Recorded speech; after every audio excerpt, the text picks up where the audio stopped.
বয়স নোপোৱালৈকে বিশেষকৈ 20 বা 21 বছৰ নোপোৱালৈকে তেওঁ যাতে মাতৃত্বৰ দিশলৈ আগবাঢ়ি নাযায় সেইটো বুজোৱাৰ দায়িত্ব প্ৰথমতে কিন্তু আপোনালোকৰ। কাৰণ এখন গাঁৱৰ কোনগৰাকী ছোৱালী বিয়া হৈছে কিন্তু আশাই জানে নে নাজানে? আপোনালোকে জানে সোনকালে মাতৃত্ব নহয়, তাৰ কাৰণে কৰণীয়খিনি দায়িত্ব কিন্তু আপোনালোকে সহায় ল'ব বা ছাৰ বাইদেউসকলৰ সহায় ল'ব।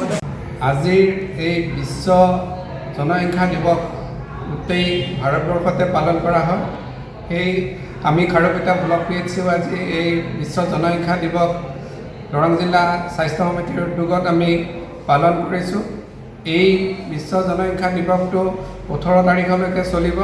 গতিকে এই আমাৰ বিশ্ব জনসংখ্যা দিৱসৰ উদ্দেশ্য এইটোৱে যে আমাৰ যি জনসংখ্যা বিস্ফোৰণ, এই জনসংখ্যা বিস্ফোৰণটো যাতে আমি তাক কমাই ৰাখিব পাৰোঁ, ৰোধ কৰিব পাৰোঁ, সেই উদ্দেশ্যে আজি এই বিশ্ব জনসংখ্যা দিৱস পালন কৰা হৈছে।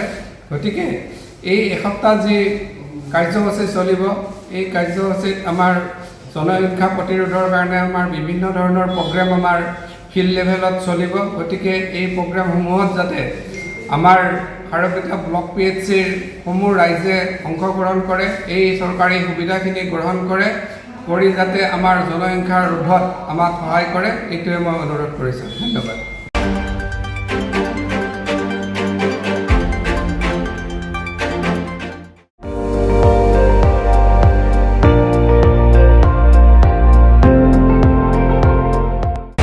আপুনি চাই আছে ND24, সৰ্বশ্ৰেষ্ঠ নহয় সৰ্বোত্তমৰ দৌৰত।